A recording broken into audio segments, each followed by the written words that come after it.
Bonsoir à tous et bienvenue dans votre journal et merci à vous de commencer la semaine avec nous. Au sommaire de l'actualité, la grève générale prévue demain, mardi 3 novembre.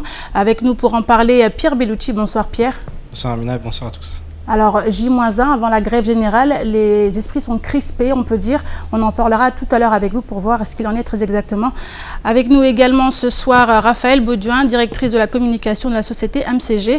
Alors, avant le mouvement de demain, un autre mouvement a été entamé, celui des salariés de la Smart qui ont bloqué le port. Une situation que MCG a du mal à digérer et n'accepte pas du tout. On en parle tout à l'heure avec vous. Mais d'abord, voici les titres de ce lundi 2 novembre.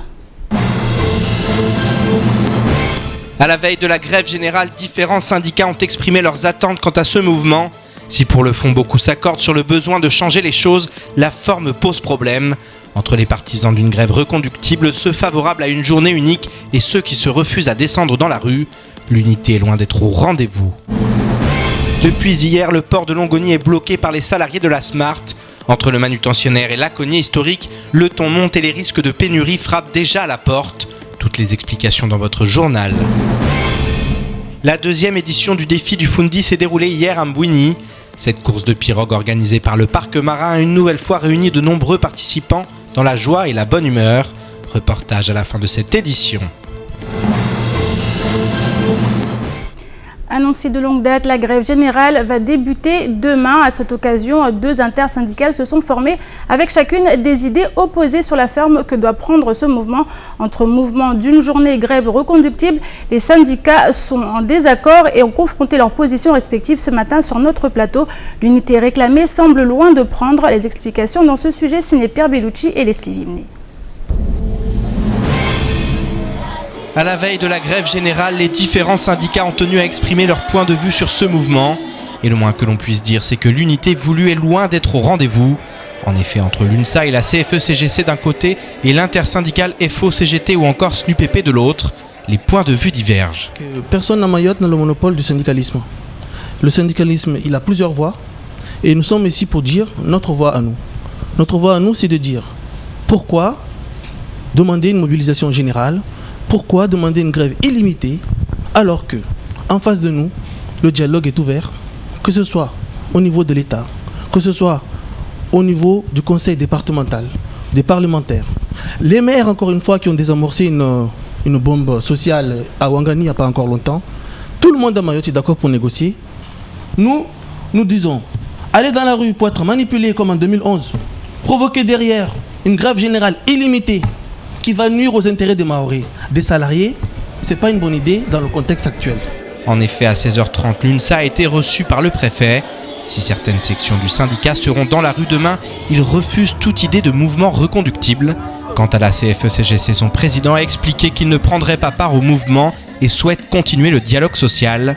Un dialogue qui, selon le secrétaire départemental du SNUPP, n'a jamais pris. Moi, je reviens sur ce qui a été dit là, le dialogue social. Vous pensez que depuis tout ce temps-là, on n'a pas essayé de dialoguer? Vous pensez que depuis tout ce temps-là, on n'a pas été dans des réunions? Des fois, personnellement, j'ai été même sur des jours de vacances, de congés pour aller discuter. D'accord? On a passé notre temps à dialoguer, à discuter. On a présenté, on a formulé des propositions. Mais effectivement, le 29, Djouma y était, le 29, on est sorti de là, vulgairement dit, la queue entre les jambes. On n'a rien vu de ce qu'on avait présenté pendant tous ces mois de discussion. Sur le fond, les différents syndicats semblent s'entendre, tout du moins en partie, même si les divergences sont criantes dans la forme. Mais demain, moi je vous dis une chose, nous sommes d'accord sur le fond, mais nous ne sommes pas d'accord sur la forme. Nous allons continuer à discuter, à négocier, nous allons défendre les intérêts des salariés de la CGM, nous allons continuer à défendre les intérêts du public comme du privé, mais avec les personnes concernées et dans les bureaux. Pas dans la rue, pas en brûlant des pneus devant le vice-rectorat, pas en laissant nos enfants dehors pendant qu'ils devraient être à l'école. Nous allons continuer à négocier. Pour l'intersyndicale et l'un de ses représentants, Elanziz Amidou, le discours est clair, le rapport de force doit s'établir dans la rue. On fait du syndicalisme. Et vous savez très bien, nous on est formés pour faire du syndicalisme. Hein. On n'est pas lâché. Ça veut dire comme qu'eux ça. le sont pas? Je n'en sais rien, mais ça démontre un peu de l'amateurisme. Non, mais c'est ça. Ça démontre bien de l'amateurisme. C'est d'envoyer des syndicalistes. Non, mais écoutez. Allez, s'il vous plaît. Écoutez. Ils sont tellement bien formés qu'ils se font virer. Vous avez parlé, on vous a écouté maintenant par politesse, il faut écouter. Hein. Donc, moi je ne sais pas comment faire du syndicalisme sans construire le rapport de force. C'est ce rapport de force-là qui est payant. C'est en construisant, et sur le rapport de force, vous le savez, c'est quoi ? C'est quand il n'y a pas de dialogue social, il y a des mouvements sociaux. Et cette équation-là, on ne peut pas le défaire. C'est ça le rapport de force. Après ce grand débat, il semble bien difficile d'imaginer quelle forme prendra le mouvement de demain. Dans le spectre de 2011 continue encore et toujours de planer sur le département. Alors Pierre, on l'a vu dans le reportage, on a vu ce matin des syndicats qui sont pour, contre, avec des arguments particuliers. Quelle sera la tendance clairement demain? Est-ce qu'on a des retours de cette intersyndicale? Écoutez, je crois que la grosse problématique, elle est là. C'est que personne ne sait ce qui va se passer demain. Personne ne peut prédire ce qui va se passer et c'est ce qui fait peur, notamment ceux qui sont contre un mouvement reconductible parce qu'on a peur qu'il y ait des dérives. Le spectre de 2011, on l'a dit dans le sujet, plane toujours. Quand on voit un peu la délinquance, quand on voit comment il y a des jeunes souvent qui se greffent à des mouvements, on est en droit de se demander ce qui va se passer, on est en droit de s'inquiéter. C'est le cas pour beaucoup de personnes, notamment les syndicats, qui ne veulent pas que ça dégénère, qui ne veulent pas... Voilà, maintenant, est-ce que les syndicats, ceux qui sont intersyndicales, c'est-à-dire FO, la CGT, la CFDT, le SNUPP-FSU, est-ce que eux savent vraiment où ils vont? Parce que si ça dégénère, malheureusement, tout le monde a peur qu'ils ne puissent absolument rien faire. Donc voilà, il y a cette psychose et effectivement, il y a deux intersyndicales qui s'affrontent. Donc la CFE-CGC qui ne fera pas partie demain de la grève, l'UNSA qui en fera partie par section, certaines sections participeront, d'autres non. Donc on voit, il n'y a pas du tout l'unité qui était demandée à la base. Alors a priori l'unité c'est sur la forme de la grève, mais sur le fond, tout le monde s'accorde à dire qu'il y a des choses à revendiquer ensemble. Complètement. Sur le fond, les revendications sont les mêmes, c'est-à-dire l'attractivité du territoire, c'est-à-dire l'indexation, c'est-à-dire le droit commun, l'application du droit commun, le code du travail. Ce sont des choses qui réunissent finalement tous ces syndicats. Maintenant, sur la forme, aujourd'hui il y a une réunion, l'UNSA était reçue par le préfet à 16h30. On attend un communiqué dans les prochaines minutes pour savoir ce qu'il s'est dit exactement. Mais voilà, il y a réellement un problème sur la forme, c'est-à-dire est-ce que cette grève générale, elle est appropriée au contexte, est-ce qu'elle est appropriée voilà, on est en droit de se poser la question et demain, personne ne peut prédire ce qui va se passer, on verra. Là, on parle ici de syndicats salariés majoritairement, mais le mouvement, c'est une grève générale, donc il s'adresse à quasiment une plus large part de Mahorais. Oui, et puis surtout, il y a beaucoup de revendications. C'est peut-être aussi le problème de cette grève, c'est que demain, on va l'entendre juste après, des réactions dans la rue, tout va se greffer à ça, c'est-à-dire le malaise ambiant, le malaise social va se greffer, et qui à Mayotte peut se satisfaire de la situation à tous les niveaux. Il va y avoir la sécurité qui va se greffer, il va y avoir énormément de choses qui font que ça peut dégénérer et que les revendications sont tellement éparses, il y en a tellement que on ne sait pas vraiment où ça va, quoi. Des revendications sous la bannière de l'égalité. Oui, effectivement. Par contre, l'égalité, c'est le mot d'ordre. Il va y avoir des chômeurs dans la rue, il va y avoir des retraités, des personnes qui sont bientôt à la retraite, il va y avoir le privé, il va y avoir le public, l'interprofessionnel. Maintenant, voilà, on attend. Il y a beaucoup de psychose quand même autour, parce qu'il y a beaucoup de gens qui ont peur. On le voit en plus avec ce qui se passe. Nous le verrons après dans le prochain sujet sur la Smart et Longoni. Actuellement, le port est bloqué. Il y a déjà des pénuries à la Sodifram. Dans le contexte actuel, effectivement, c'est compliqué et ça fait peur. Et justement, à l'image des syndicats au sein de la population, les avis sur le mouvement de demain divergent. Certains voient dans ce mouvement le seul moyen d'exprimer leurs attentes face au sentiment que beaucoup de Mahorais ont d'être traités comme des Français de seconde zone. Pour d'autres, cette grève est dangereuse car elle pourrait rapidement dégénérer comme ce fut le cas en 2011. On écoute cette série de réactions au micro de Shakila Issouf. Nous n'avons pas sur Mayotte les mêmes droits que les autres ici. C'est un département qui ne vaut rien du tout. Donc les gens viennent, ils nous pillent et ils ont tous les droits parce que pseudo élu, je dirais, blanc, même si les gens peuvent penser que c'est de façon raciste, mais ce n'est pas le cas. Il y en a ras-le-bol. Isirengwa na wageni tu safi tungo isunhodza wa maori na pare shatu hivyo Donc quoi, Nsoka? Nsoka. J'ai envie de venir parce qu'on nous parle d'un certain nombre de choses que je revendique depuis tant d'années, qui sont l'égalité sociale de tous les citoyens mahorais qui doivent avoir la même égalité que n'importe quel citoyen français. Mais d'un autre côté, j'ai un peu peur de venir et de tomber sous la coupelle, la manipulation d'un certain nombre de personnes qui sont là, on ne sait pas trop pourquoi, et qui vont s'en servir pour je ne sais trop quoi, à des fins plus personnelles qu'autre chose. Est-ce que ça sert vraiment à quelque chose? Parce que la première fois ils l'ont fait, ça n'a servi à rien, à part mettre des problèmes dans certaines entreprises ou certaines choses comme ça. Donc nous, faire la grève, non, on pense pas. C'est pareil, vous pensez la même chose? Bah oui, tous les jours c'est des grèves qui servent à rien en fait, c'est tout, voilà. Alors on l'a vu, Pierre, des réactions qui divergent. Le spectre de 2011, est-ce que c'est justifié? Bah, écoutez, oui, c'est justifié. On le sait, depuis 2011, beaucoup de choses ont changé. Ça a fait beaucoup de mal aux entreprises. Voilà, on ne peut pas dire que 2011 n'est pas dans les mémoires. Mayotte, tout le monde parle encore de 2011. Aujourd'hui, on est en 2015. Les syndicats répètent continuellement que ce n'est pas 2011, ça sera 2015. Mais que sera celui de 2015, on ne sait pas. Maintenant, on le voit, il y a eu beaucoup de réactions. Il y a beaucoup de réactions. Il y a des gens qui ne savent absolument pas qu'il y a la grève. D'autres qui ont peur, d'autres qui, on le voit dans les stations-service, on le voit dans les magasins, les gens se ruent dans les magasins par peur de pénurie, par peur de revivre ces 40 jours de blocage. Et donc voilà, ça crée une espèce de psychose. Nous avons eu le comité de l'UNSA qui vient de tomber. L'UNSA rappelle une nouvelle fois qu'ils sont pour le dialogue social, qu'ils ont rencontré le préfet, qu'à la suite de cette rencontre, il va y avoir un comité de travail, ils vont discuter, ils vont proposer des choses à la ministre des Outre-mer qui doit se rendre à Mayotte prochainement. Et voilà, ils répètent voilà, cette volonté d'être dans le dialogue social, de s'asseoir autour d'une table, et de ne pas aller dans la rue, de ne pas manifester, ou en tout cas de le faire pour une seule journée et ne pas faire un mouvement reconductible. Merci beaucoup Pierre pour ces précisions. Et cela fait des semaines que le conflit couve entre la Smart, manutentionnaire historique, et le gestionnaire du port Mayotte Channel Gateway.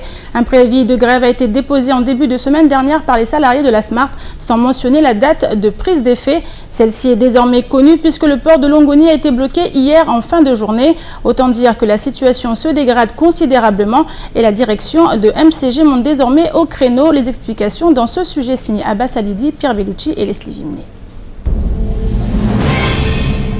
La semaine dernière, l'actionnariat réunionnais de la coopérative ouvrière réunionnaise, qui détient 17% du capital de la Smart, a indiqué lors d'une conférence de presse que l'entrevue avec MCG et sa présidente Idanel relevait de la trahison et de la manipulation. Selon eux, les investissements en grue n'avaient pas été concertés et l'achat défiscalisé relevait d'une manœuvre pure et simple pour évincer la Smart. Les salariés, quant à eux, ont désormais mis leur préavis de grève à exécution en bloquant le port pour que les élus leur viennent en aide. wasirudai haki zatu na wasirisimia mumane wasirutozipara leo poru kaya porto vola mtu ambaye ni privé nini poru nini ya serikali be ti privé kaya porto zoka wasikule lokamba asirika banir lago datomia msada aji na matomana tuaje ujiri tari hadisir jomba banu wasirade habi au wade habi wasirtiar vamishajaja na tambu na mashaka wajara bakitara jara sukumana au rasukumilwa wasishtuka wasikar sitin sapewa maore mtorswami wasikara karaja ban barako jotambi shamto ber stambi shiwa na burtambi shodi songa tawasirira wasil bawre de wala karato benzara jata rapara bani ber simia mungu mane utsoparona masula kama mungu abenzi. La directrice de MCG est directement visée par ce blocage. Les salariés disent défendre leurs emplois, d'autant que nombre d'entre eux sont tout proches de la retraite.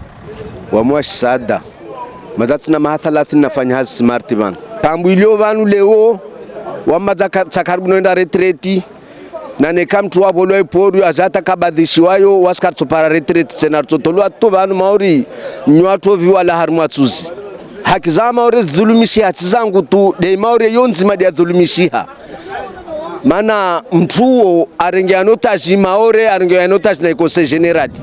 De son côté, Idanel semble excédé par la situation. L'ultimatum pour trouver une solution avait été fixé à vendredi 18h, mais rien n'a été signé. Elle monte désormais au créneau et prévient qu'il y a de la place pour les salariés de la Smart dans son entreprise. Le 4, moi, je passe à la charge. Ça veut dire par là, on va dire il y a environ une cinquantaine de salariés de la Smart qui souhaitent travailler avec MCG, qui pensent à leur famille, parce que certains leaders syndicaux ont des salaires grandes, certaines à 18 000 € par mois, certaines à 10 000 € par mois. Et les autres qui sont des petits, qui sont leur famille, des crédits, des voitures, tout à payer. C'est ce qui veut travailler. Mais travailler, ma porte reste ouverte. Ça, je suis claire de dire. La porte reste ouverte pour ceux qui veulent travailler. S'ils veulent travailler au port, il n'y a pas de souci.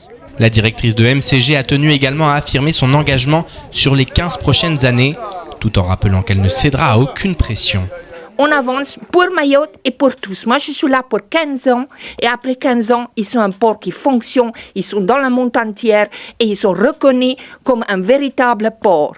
Et juste une petite parenthèse, pour l'histoire de grands ports maritimes, on a besoin de plus qu'1 kilomètre de quai, on a besoin de 12 critères et on ne répond pas à la petite, on a une dizaine de points derrière. Ça veut dire peut-être après mes 15 ans, il y a un espoir pour être un grand port maritime. Mais là, il faut qu'ils sachent, moi je suis là, j'ai un contrat avec le Conseil général et je resterai. Et c'est eux qui doivent venir travailler avec moi, autrement ils ne travaillent pas. Le risque d'un blocage est désormais mis à exécution, tandis qu'un cargo avec à son bord 340 tonnes de marchandises est arrivé cette nuit en rade de Longoni.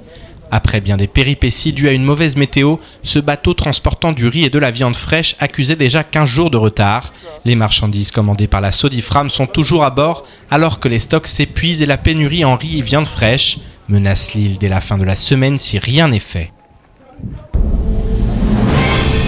Alors avec nous, Raphaël Bauduin, directrice de la communication de la entreprise MCG. Bonsoir Raphaël. Alors on l'a vu dans ce reportage, c'est un véritable coup de force opéré par les salariés de la Smart. Quelle est la position actuelle de MCG au-delà de la réaction de Madame Nel? Que comptez-vous faire? Effectivement, aujourd'hui, on est dans une situation de blocage parce que la direction de la Smart refuse toute négociation. Alors effectivement, le dialogue est rompu. Toujours est-il qu'aujourd'hui, notre démarche, c'est de se tourner vers l'essentiel, c'est-à-dire les salariés et les familles qui sont derrière. Il y a du travail pour tout le monde. Tous ceux qui ont les compétences et qui ont envie de travailler auront leur place à Longoni. Et nous, c'est vraiment notre message aujourd'hui. Les emplois ne sont pas menacés. Il y a du travail pour tout le monde, pour tous ceux en tout cas qui veulent travailler et qui veulent voir le port de Mayotte prospérer. Et puis effectivement, notre ambition, c'est pas de rester sur l'import, etc. C'est de pouvoir développer le port de Mayotte comme outil de développement pour que demain, il soit au service du territoire mahorais et que tout le monde en profite. Alors on parle d'une DSP de 15 ans accordée à MCG. Est-ce qu'on ne peut pas dire que le plan avait déjà été orchestré? On imagine bien qu'il y a un plan d'investissement et de développement qui a déjà été établi. Alors effectivement, il n'y a rien de nouveau dans ce conflit. Effectivement, on s'étonne des fois des réactions, puisqu'effectivement, cette DSP qui date de 2003 a un plan de financement avec effectivement des étapes de développement. Tout est écrit depuis des années. Donc pourquoi cet étonnement aujourd'hui, alors que tout est écrit parfaitement avec des étapes et un plan de financement que MCG ne fait que respecter? Est-ce que ça avait été pris en compte, le fait que la Smart peut-être puisse être dans les rangs, ou alors c'était déjà pour répondre un peu aux salariés? En tout cas, la Smart a sa place au port de Longoni, tout comme n'importe quelle société de manutention qui voudrait s'installer. D'ailleurs, on a des sollicitations de la part de 2 autres sociétés de manutention qui voudraient s'insérer. Il y a de la place pour tout le monde, parce qu'effectivement, notre ambition, c'est bien de développer et donc d'accroître l'activité. Donc, demain, on ambitionne bien avoir ce besoin de manutentionnaires multiples. Et effectivement, notre démarche aujourd'hui, c'est de dire qu'il y a de la place pour tout le monde, parce que ce que l'on veut faire, c'est travailler et aller vers un doublement de l'activité. Donc, voilà, ouvrir le port à tous pour le développement de Mayotte. Alors clairement, qu'est-ce qui cloche avec la Smart?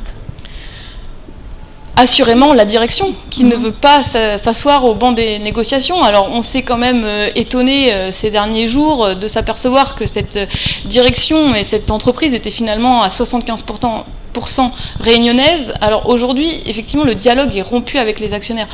On se demande un peu où ils veulent en venir. Est-ce que leur but, ce n'est pas d'autodétruire la Smart sans penser aux salariés et aux familles qui sont derrière? Parce qu'effectivement, le problème, c'est un faux problème. On est face à des actionnaires à majorité réunionnais qui ne pensent pas aux intérêts de Mayotte.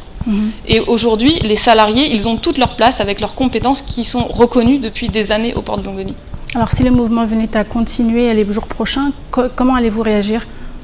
Écoutez, on espère effectivement pouvoir faire entendre notre message auprès des salariés.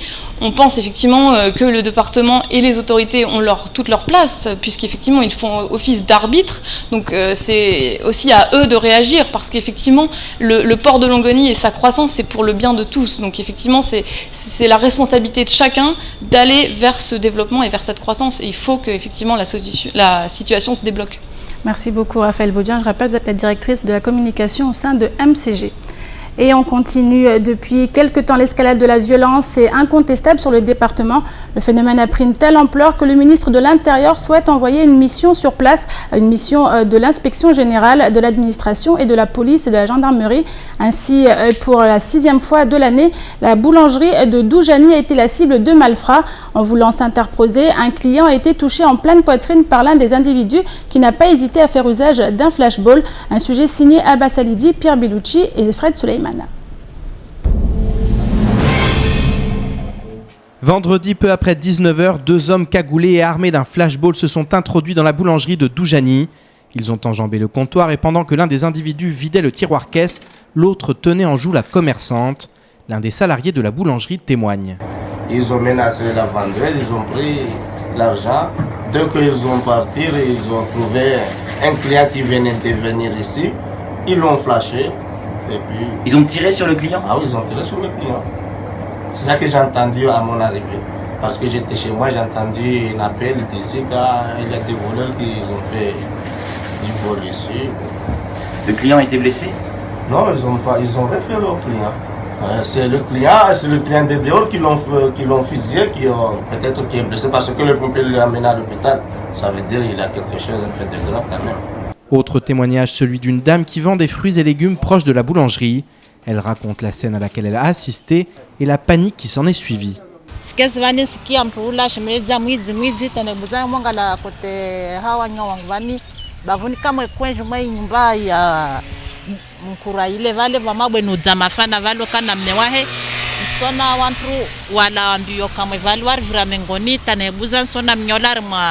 Tijile bunduki, tiji pataka, tiji pitari, tiji nchini. Adumba mosin kiomba haraka. Pompier na munire pompier. Timbuzu timtisa manele ntini ajiri vale mbolo mwizi avoshi asaki boulangerie. Ajata mo para vale vuyo hamnya mwenye saka shimeliza mwizi mwenye benyole ahimi vale ayoha simvoshi amsiki mwizi ule asimwamzia vale skishuntia hele amrusie mwenye litado la dumba mosvale. Pompier wavo vormona didima tapala wavo amtire mbio kamwe titala mbara kamwire pompier karahoma ni serikali ingia vani je ikavani akofanya enquête vani wavo karajua tena tongangi na tiatanga. Le client a en effet été hospitalisé pour ressortir quelques heures plus tard un énorme hématome sur le torse. Alors qu'une telle arme n'est utilisée que par les fonctionnaires de police, la question de son origine est bien entendu posée. Personne n'a oublié l'opération de la PAF à Majicavo Dubaï et l'abandon forcé d'un véhicule pendant de longues heures, le temps que les renforts arrivent. L'arme aurait-elle été dérobée lors de cet épisode?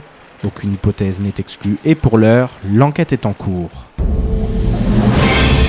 Je vous propose maintenant de faire un petit tour d'horizon du reste de l'actualité de ce lundi 2 novembre. C'est tout de suite dans l'actualité en bref. Le département est au bord du chaos et l'urgence sociale est telle que le député Bouanali Saïd a saisi le gouvernement et les plus hautes instances de l'État. Dans un courrier, il décrit la situation et dépose une nouvelle fois les revendications locales. Qu'en est-il des agents oubliés de la République à Mayotte? Entame le parlementaire sans détour avant d'attaquer la première problématique, l'intégration.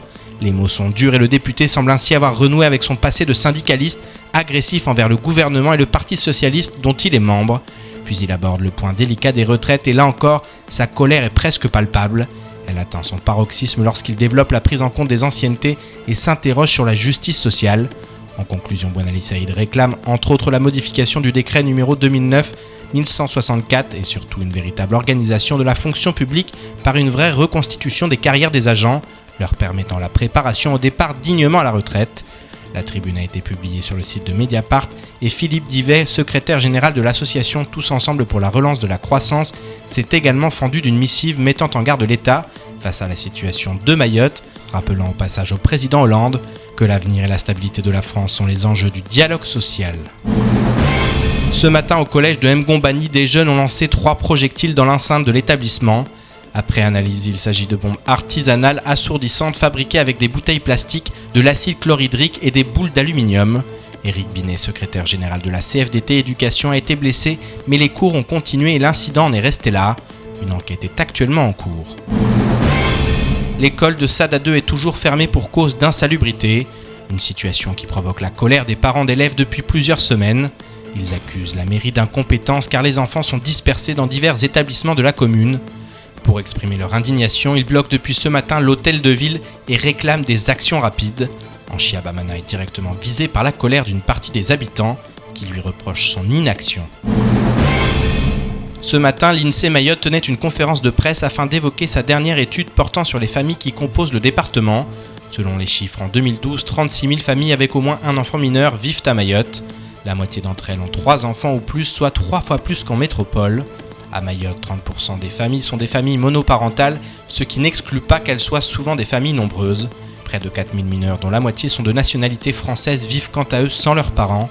Ces mineurs sont jeunes, 1 sur 4 ayant moins de 6 ans, et sont majoritairement hébergés par un membre de la famille. À l'âge où la scolarité est obligatoire, un quart d'entre eux ne sont pas scolarisés. Autant de données importantes pour comprendre la réalité des familles du 101e département. En effet, un enfant sur 2 vit au sein d'une famille, où aucun des 2 parents ne travaille. Et enfin, ce dimanche s'est déroulée la 2e édition de la course de pirogue à Kanikeli pour le défi du Fundi. 4 courses étaient au programme de la journée et l'événement a réuni près de 200 participants. Les jeunes du club de canoë-kayak de Passamainti ont dominé la compétition en remportant la dernière course du défi des Fundi Entreprises. Une journée qui s'est déroulée dans la bonne humeur et le fair play. Reportage Shakila Issouf et Leslie Vimné. C'est dans l'ambiance des danses traditionnelles que la 2e édition de la course de pirogue à Mbouyuni, commune de Kanikeli, a commencé. L'ensemble des collaborateurs du projet étaient présents et tenaient un stand d'animation pour les plus jeunes, comme la CMEA qui proposait des comptes ainsi que des représentants en charge de la sécurité présents pour intervenir en cas d'urgence. Tous les participants ont fourni beaucoup d'efforts physiques, tandis qu'entre les filles et les garçons, la technique et la persévérance ont pris le dessus sur la force. Mais c'est pas les bras, c'est la technique, c'est le mental, c'est l'entraînement. On a fait ça sérieusement depuis un an, il n'y a aucune raison qu'on perde. Ah, on a la niaque, on va les avoir, on va les défoncer. On compte gagner la course, c'est mon collègue que vous avez vu juste avant. Là. Donc on va faire le tour en moins de 30 minutes je pense et on va gagner la course. Voilà, on a explosé le record, on espère.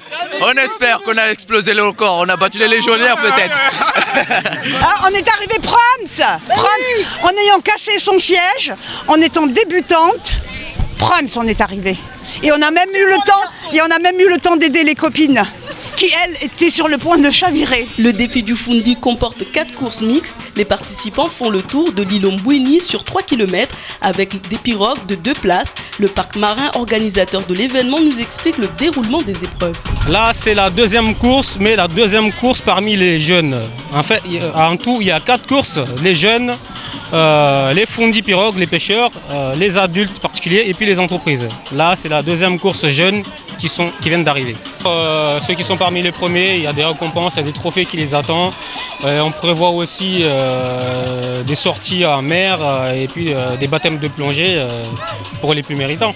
Les représentants de la mairie de Kanikeli présents ont soutenu cet événement. En effet, cette course était l'occasion de faire connaître la commune de Kanikeli tout en valorisant la jeunesse à travers des danses présentées par l'association de danse traditionnelle Outamadouni de Mbouyini. Alors c'est très important parce que ça valorise notre commune, notamment le petit village de Mbouyini qui est un peu coincé dans le bout de l'île. Ainsi, on valorise aussi nos plages, nos belles plages qui sont à Mayotte, à la commune de Kanikeli en particulier. Et puis, ça attire aussi les touristes, tous les gens de Mayotte qui entendent cet événement, ce genre d'événement.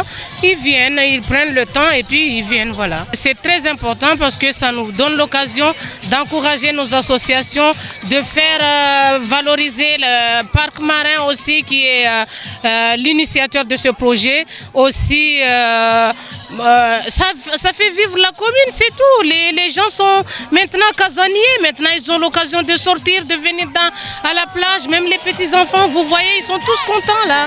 Les équipes vainqueurs ont reçu comme trophée des mini-pirogues fabriquées main.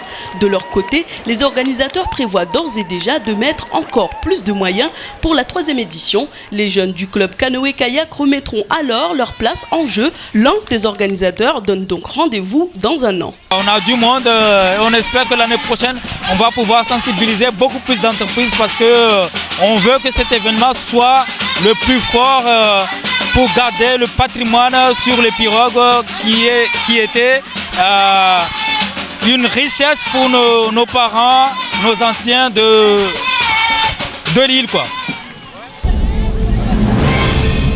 Et avant de nous quitter cette information, la journée défense et citoyenneté prévue demain à Pamandzi a été annulée. Une information communiquée par le Centre du service national à Réunion Mayotte. Et c'est la fin de cette édition. Merci à vous de l'avoir suivi. Une édition que vous pourrez suivre en rediffusion sur notre site l'infocoésie.fr et sur OM5. Dans quelques instants, vous serez en compagnie d'Ornella Perrine pour la météo. Suivra juste après l'invité du temps de parole, Aritu Abdullah, candidat à la présidence des Républicains à Mayotte. Il était ce matin au micro de Patrick Mian que vous retrouvez demain dans la matinale. Et il sera en compagnie à 7h de Jamel Mekawi, chef du service régional INSEE Mayotte. À 7h30, la parole sera donnée à El Aziz Amidou, représentant de l'intersyndical. Et dans le face-à-face, la question sera posée sur l'argent public. Celui-ci est-il bien utilisé? Et bien sûr, en direct sur le terrain, l'intervention de notre correspondant Romain Chavanis. Il suivra en effet de très près la grève de demain pour ne rien rater du mouvement et nous tenir informés tout au long de la matinale. Bonne soirée à vous sur KTV.